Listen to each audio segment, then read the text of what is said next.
Conte was asked at his press conference today what he made of Mourinho saying that he doesn't act like a clown on the touchline, unlike some.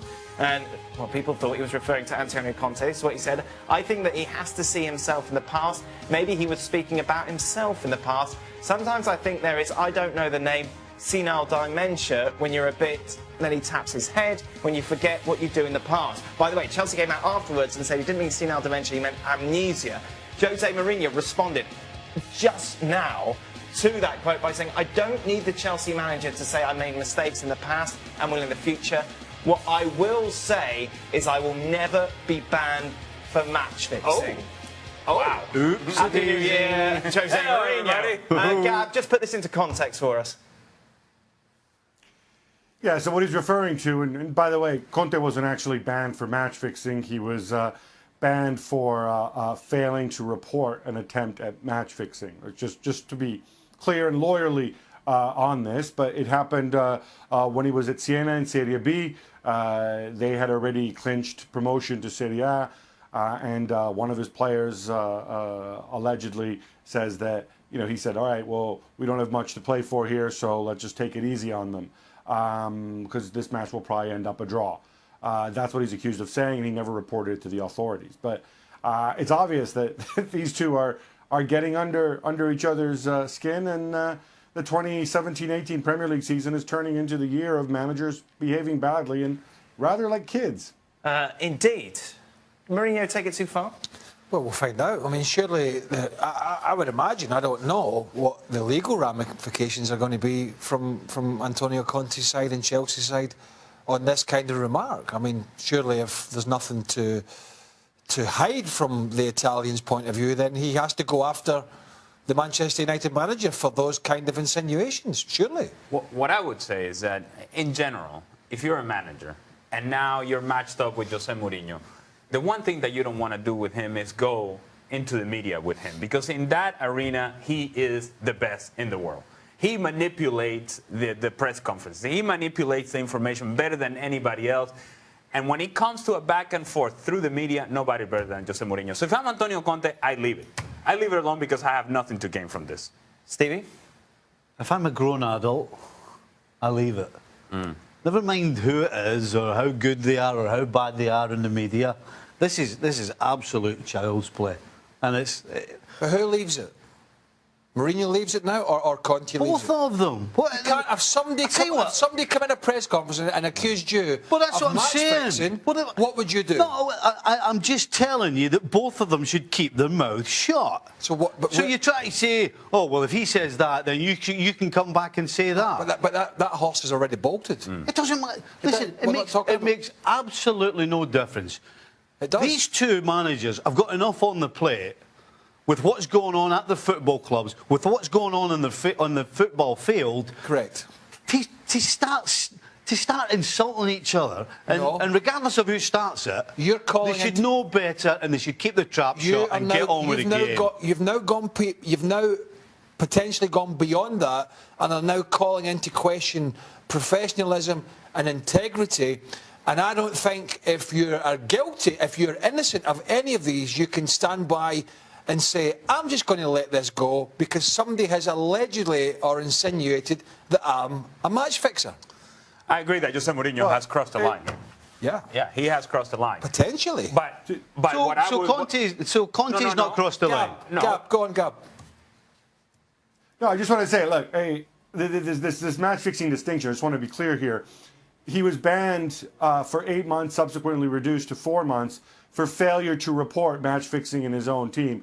I mean, look, we're going to get into sort of semantics here, and this is what happens when grown men behave like kids, because, the line from Chelsea was that, of course, well, he said senile dementia, but he meant amnesia, which, of course, is a bit different. Welcome into Extra Time. Should we get straight to it? Yeah. Okay. Who does Stevie think should be Van Dijk's centre-back partner, Matip or Klammer? I think it's pretty clear that it should be Matip. Not Lovren? No. Oh. Not at all. No, I think it's pretty straightforward. I think the two of them will make a good partnership. It's one game against Everton. They did lose a goal. Yes. I don't think either of them were at fault for it. Who was at fault? Lovren. I don't think you could. I don't think you could pin one person down, but just as a group, Bobby Madley. they had enough players back, Right. and still didn't manage to stop the goal. So just Collective responsibility. collective responsibility. Thank you, Daniel. Wow. Which sweeper keeper would you rather have on your team, Ter Stegen or Ederson? Wow. At the moment, I would have Ederson. Yeah. Yeah. I'll have Ederson. Yeah. Ter Stegen has had a He's a great yeah, season, he's had a great season so far for Barcelona. Yeah. There's not a wrong answer to this one. Either one's great, but I would take Ederson. Who's the better manager? You sniggering it? What's you snigger for? Your little cliche. Hey, There's no wrong answer here. Sorry. there's no wrong answer to this one, Daniel. But I would say Ederson. I think that's Donaldson. You've got into Donaldson mode there. Who's the better manager, Conte or Mourinho? Is there a wrong answer to this one? Who's the better manager or the better coach? Who is the better manager? So you thought you'd point the word manager to say that you didn't say coach. You said manager, right? I didn't say coach.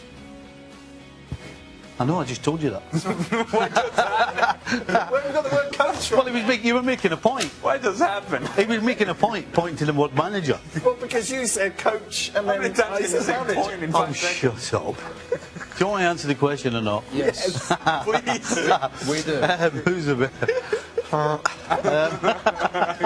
Come on, it's not. Right now. There's only one man. Although he's lost a bit of sparkle, it has to be Mourinho. Yes, it has to be Mourinho. Mourinho. Yeah. Yeah, Mourinho. Mourinho. Hat-trick. There it is. ESPN. Coach, is that coach or manager? Daniel, Can you point to that there was again? no wrong answer to that question. There is no wrong answer. They're both magnificent managers, but I will take Mourinho. Who's the better coach? ESPN FC returns That's a to different question. screens, this weekend. We'll be talking FA Cup, return of La Liga, midnight Eastern on ESPN2. The transfer didn't go through on the last day of the window, and that was set at something like $40 million. Officially, he's moved today to Chelsea for $20 million. Yeah, and in fact, none other than the mayor of Liverpool, whose name is Joe Anderson, I believe, he actually tweeted out from his official account that he's going to ask the Premier League to go and investigate this. I don't think there's necessarily a huge mystery here on the face of it, because he goes out of contract in June, and so he's that much closer. He could sign with Chelsea this week for the summer, and Everton would get nothing. So it's entirely normal that the fee would go down. The big question mark is, why did he pull out back in August? Because that's really what ended up costing Everton, the difference between £35 million and £20 million, and obviously it's in his interest to do so. But there's still some questions there, and people in Liverpool aren't too happy about that. Well, but there's no questions, Gab. I mean, if he player doesn't want to go in the summer, it's the player's prerogative not to do so. I mean, that's the bottom line. But this is Merseyside we're talking about. It's not always clear cut. It's emotional. Ross Barkley obviously coming through the ranks at the club. He's seen as a local guy, one of their own. Yeah. And and Everton are leaving a lot of money on the table. But it's still down to the player what he does. On the other side of the coin, Antonio Conte seemed to be distancing himself from this a little bit today, saying, "Well, I don't bring the players in. It's a good signing for the future. I'll probably not be here anyway. We'll see how it goes." I'm not sure about this. I mean, the money's nothing for Chelsea, but I'm not sure about Ross Barkley where he's going to fit in long term there. It's that time of year. Why don't we rate some transfer rumors, shall we? Let's start at the top of the list, although this reeks to me of recency effect. I don't know who came up with that, but there's absolutely no chance. No chance of me going to Chelsea. Scores a couple goals. Alvaro Morata has a bad game. And I guess that's where some of these crazy rumors start. Let's start with another potential striker on the move. Troy Deeney to Newcastle. This makes a little more sense. Rafa Benitez needs goals. Yeah, this makes a ton of sense for me. A guy who's, you could say, is a proven goal scorer in the Premier League. Not had a great year.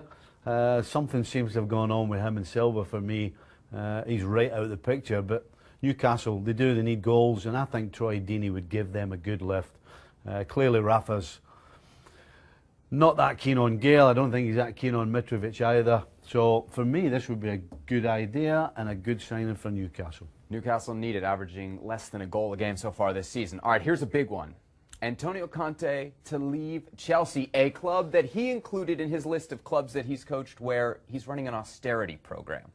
I find this strange that Conte, he did the same at Juventus. So why do you find it Every strange? year. Well, why are you creating waves yourself?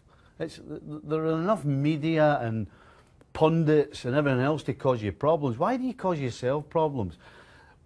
I've heard this so many times now that it's just becoming a bit of a, oh, he's leaving again. Right. But I don't see it happening.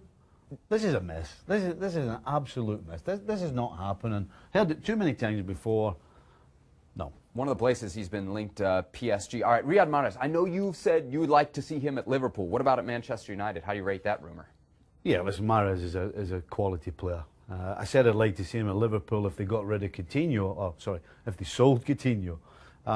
So for Man United, I think this would give them something a little different going forward. Is he a Mourinho guy? Listen, That would be the question for me. Leicester won the Premier League, and when Leicester won the Premier League, they did have quality like him and Vardy, but they all chipped in with the defensive side as well, including this guy. So the answer to that question is yes, he would be a Mourinho player, not just on the defensive side, but absolute quality going forward. This would be a hit for Manchester United if indeed it happened. All right, let's stay with Manchester United. Henrik Mkhitaryan, it seems like he's just never really gotten off the ground at Old Trafford. Yeah, and I don't think you can lay the blame at his door entirely either. You know, Mourinho, when Mkhitaryan came to Manchester United, he was brought from Dortmund off the back of playing off the centre forward. He has played a couple of games there. That's not enough. He should have had more time in that position. Clearly Mourinho didn't fancy him and he's pushed him wide. Now, he has just struggled big time from there. The only way that Mkhitaryan resurrects his career is to leave Manchester United. So this has to be a hit. I think there are plenty of suitors for him. He is a great player, just hasn't been able to show it at Manchester United. I think this absolutely is a hit. All right, folks, there you have it. He's Stevie Nicol. I'm Sebastian Salazar. Those are the transfer rumors, and they've been rated. Big story is Van Dijk, isn't it? Listen, the opposition tonight didn't give him too many problems, to be honest. But we saw what he can do in the opposition penalty box with a goal. He actually should have scored earlier from a similar situation. But fantastic debut, as I said. All downhill from. So is it just not scoring? Because I tell you what, when we sit here and you castigate one of the best, most successful defenders in European, if not world football, correct. Sergio Ramos, you say, look, we don't judge him on scoring goals, and we judge him on his defending. Well, so where's the difference here? Was it a fault for the didn't goal? have anything to do. No, he wasn't at fault for the goal. The goal shouldn't have been allowed. Balassi fouls Matip on the break back. He basically didn't have an awful lot to do defensively. So, what do you want me to say? But what I would say is that, okay, you have Virgil van Dijk, right? He's supposed to be a solution to your problems. And it still was 1-0, and Liverpool were controlling the game, and somehow they allow a team like Everton that didn't do much in the match, they allow them back into the game. So the issues are still there. This is one important piece, but it doesn't solve all the issues for Liverpool defensively. They're still going to allow chances. They're still going to allow teams back in games, and we saw that today. Arsene Wenger charged today by the English FA and will miss 3 matches plus a fine of £40,000 for his actions after the West Brom game, apparently going into the referee's office to confront Mike Riley. Right punishment? Yeah. I mean, the 40,000 is neither here nor there to a manager on millions, but 3 games on the side or in the stand is certainly punishment enough. Well, I mean, it's punishment enough. He shouldn't be doing it. Gab Marcotti is still with us. Gab, the interesting thing about this, I thought, was the fact that obviously this doesn't take into consideration what happened a couple of days ago after he kind of alluded to the fact there's some sort of conspiracy against Arsenal after the match against Chelsea. Could he be punished further? Potentially, yes. I mean, I think they've evaluated the situation, and we may hear something from this on Monday. It's remarkable that we're talking about this, but this sort of behavior, you know, as well as obviously the Conte Mourinho stuff, becoming pervasive at the higher end of the Premier League this year. Is it getting worse, Stevie, or is it just the fact that it's Christmas and it just seems to be what's been grabbing the headlines? I think Wenger's It's Christmas and everybody's so happy. Everyone fights at Christmas. Everyone fights every Christmas. What goes on in Christmas in your house? Oh, everyone's house have their issues. No, they don't. I mean, not my house. No, I think Wenger's getting worse, and there's no question. I would be shocked if he doesn't get banned here. Yeah, Listen, that's what he called the penalty farcical.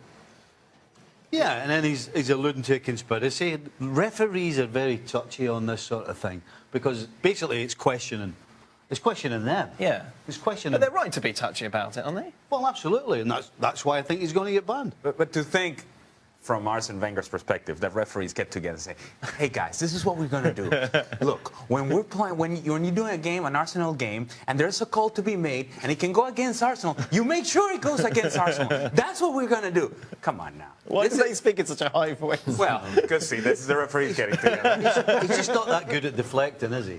Is that what he's trying to do? Of course he is. He's trying to take the pressure off himself, the players, the club. He's trying to deflect. He's just not very good at it. It may just be the realization that it's getting away from him. That it's now maybe settling into like, you know what, I'm losing it. Right. I'm losing the team, I'm losing games, I'm losing points, I'm losing the league, nothing's working, this is not the way it's supposed to end for me, and now you start acting this way. Do the players listen to any of this? No, no. Do they pay any attention to the fact that, you know, he's alluding to the conspiracy theory? No. We talk about how you give a player an excuse, they'll take it. Not really. I don't think so. I think this congested fixture schedule, that's always the case in England, and we always talk about it.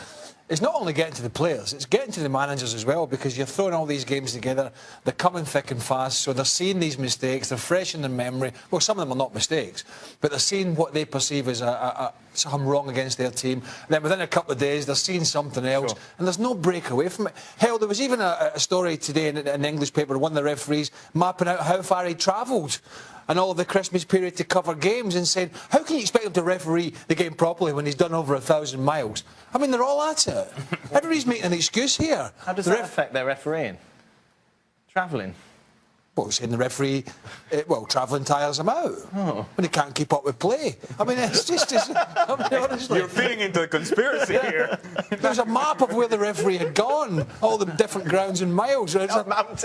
Yeah, 1,000. The game's gone mad. Then, of course, as Gav mentioned, you've got all the stuff going on with Chelsea and Man United. I mean, it's just crackers.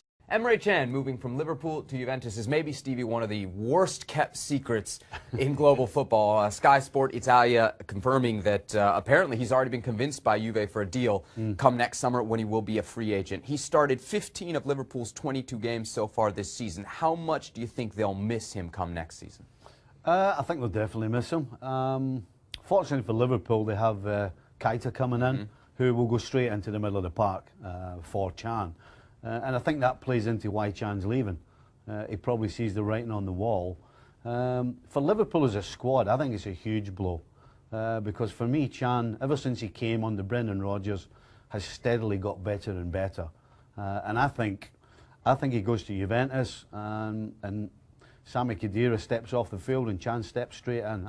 I think he's as good a defensive midfielder as there is around right now. You mentioned he arrived at Liverpool when Brendan Rodgers was in charge. Jurgen Klopp maybe looking to do something different. How different are Keita and Can if we're comparing them as kind of one goes, here comes the other?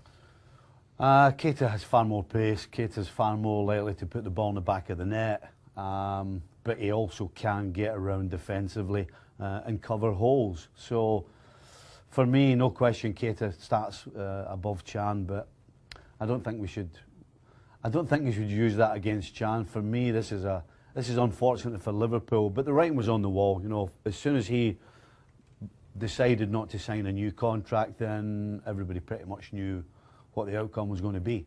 Juventus certainly loves a free transfer. This guy's just 23 years old. Are we looking at Juve's starting center midfielder for the next, 4, 5, maybe 6 years? Absolutely, I think so. I think he's reached a level of consistency now where he has to be playing.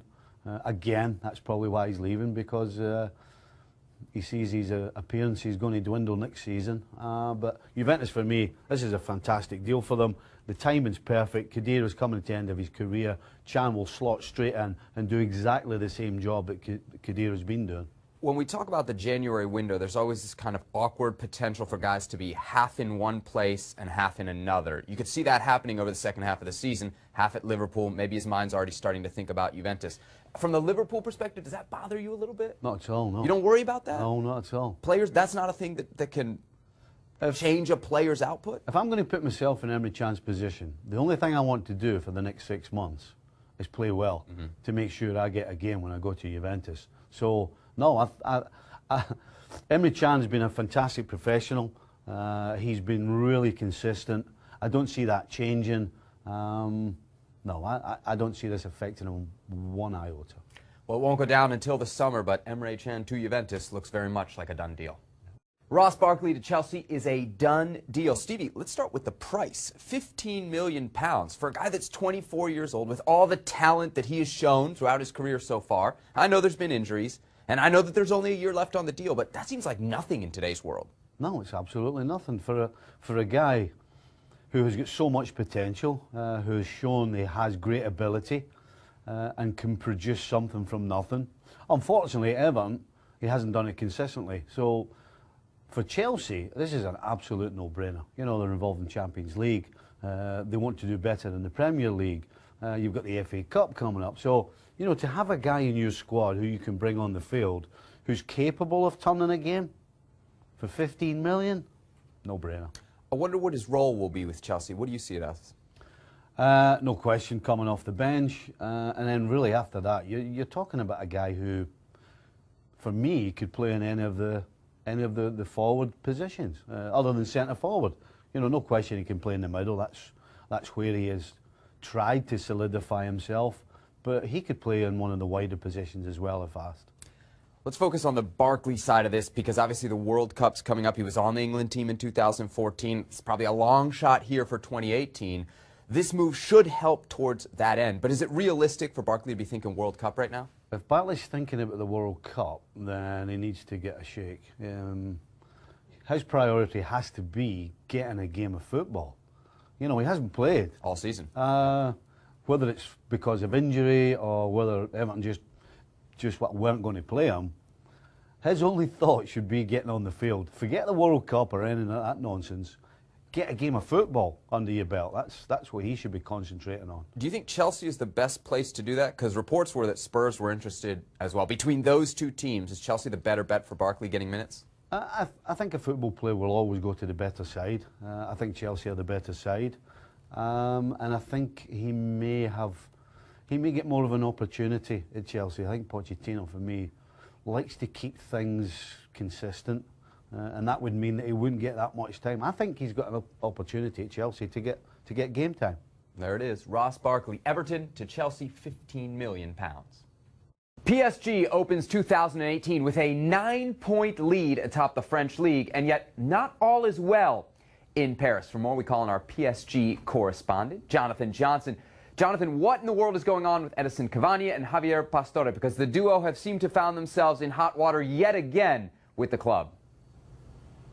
Yeah, absolutely. The problem for Cavani and Pastore with PSG at this moment in time is that both players were late back for training, the resumption of training after the winter break. The original plan for PSG was for all of the squad to get back into training on Tuesday. They agreed while they were in Doha, Qatar, to extend that by 1 day so that everybody would have to be back on Wednesday. However, Edinson Cavani and Javier Pastore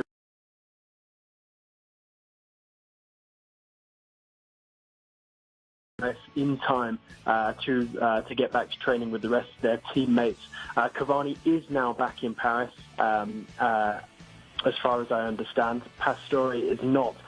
The reasons for why both of the players were unable to make it back to Paris for Wednesday are unclear for the moment. However, you'd have to imagine that it was something pretty serious for both of them to decide that they weren't going to be able to be back in time when they'd been given club orders, plus given an extra day like the rest of their teammates in order to spend time with their family over the holidays. So the issue for PSG, like I've mentioned in an article that I wrote on the website before, is that PSG now have two players who have not shown up on time after they've been given some time off on holiday. Jonathan, anytime something like this happens, people will point at the manager, fair or not. Is this more evidence that Unai Emery is having issues dealing with these big players and big egos? I don't think it's so much a reflection on Emery at the moment. We'll have to wait and see exactly what comes to light, the reasons for the players being laid back. But also I think we have to bear in mind here that if there is to be action taken, which at the moment I'm led to believe will be the case, because at the end of the day the two players informed PSG on the Wednesday, so the day that they were expected back in training, that they wouldn't be there. This matter will actually be handled by the sporting director, Antero Enrique, and not Unai Emery. I'm sure Emery will be given his moment to speak with both players. We'll have to see what Enrique and Emery both decide together should be a suitable and agreeable punishment for the pair without impacting the team too much on the pitch.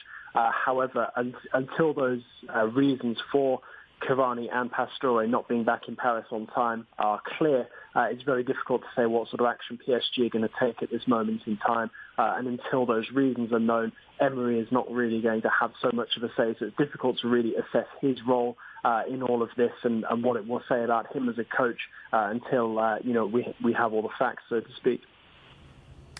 Jonathan, if we can here, let's focus in specifically on Javier Pastore. He was kind of the first signing of this new era for PSG, and yet it seems like the writing is on the wall when it comes to his future at the club. How long do you think he'll be at PSG? Very difficult to say at this moment in time, because it wouldn't be a huge surprise if he's gone by the end of the month. It also wouldn't be a huge surprise if he stays until the end of the season and then maybe moves on next summer. However, I don't expect Javier Pastore to be a PSG player going into next season. I think that his time at the club is up. A phenomenally talented player on his day, very gifted, capable of some sublime things on the football pitch, but his problem has been fitness and consistency over the years, and ultimately he doesn't have a place in this PSG project on the long term because he is just unreliable for any coach. It doesn't matter whether Unai Emery is in charge or somebody else. At the end of the day, no coach is going to be able to fix the physical problems that Pastore has, and then the mental problems that come after that, because he's so stop and start. He'll have a good match, and then he'll maybe string one or two along together after that, and then he'll get injured again. It's a repetitive circle, and it's something that PSG have really taken too long to deal with and make a firm decision about. And I think now is the time that PSG make the decision that they can no longer move forward with Javier Pastore, because they simply cannot rely on him. Stevie, there's an article on our website right now. Perhaps the people watching this video have read it. The first line of that article I want to read to you. The most emotionally intense matches in English football have been FA Cup games between Liverpool and Everton. That's from the article's author, Tony Evans. Is he right? I'm not arguing with that. Why? Well, I was involved in them. I know exactly what he's talking about. Sometimes things that happen off the field become more important than what happens on it. And two of those games that Tony talks about really do speak for that. One was a year after Heysel, when Juventus fans lost their life. And of course, one was, 6 weeks after the Hillsborough tragedy. So, no, I don't think there's ever been any FA Cup games that have carried as much importance as those two in particular. Let's look at the FA Cup kind of as a whole. There's a saying, the magic of the cup. And then a lot of people will tell you the magic of the cup has disappeared. Do you believe it's disappeared? Is the FA Cup less relevant today than it was when you played? I think the question should be, is it relevant? At all? I mean, when you've got teams, the so-called elite teams, putting out a reserve side up until, the semi-final, what does that tell you about the tournament? What does that tell you about how important that tournament is to those clubs? And the fact is, until you get to the semi-final, it's not important whatsoever. How did we get to this place? How did the FA Cup lose its value? The Champions League. You know, the fact that you can finish fourth in the top tier of English football, and that is more important than winning the FA Cup, is why the FA Cup is irrelevant. It's all about money. Unfortunately, the money side of it has taken over the glory, if you wish. And I don't see it changing anytime soon. The Premier League sides join in the third round. There are no non-league clubs in this third round. First time that's happened in, I think, like 70 years. That certainly hurt some of the hope for the magic, right? Yeah, but Those are the stories you're that, as a still gonna- neutral, I fall in love But with. you're still going to have lower league teams who are Sure. capable of taking on some of the big boys, if indeed they do, and when they do play the reserve side. So there will still be some of that magic for the lower league sides, but for the Premier League sides, for the Premier League, for the supporters of the Premier League teams, you know, why are you going to go and watch the reserve team play? It's a good question. It's a jam-packed FA Cup slate this weekend. Here's hoping it produces at least a little magic.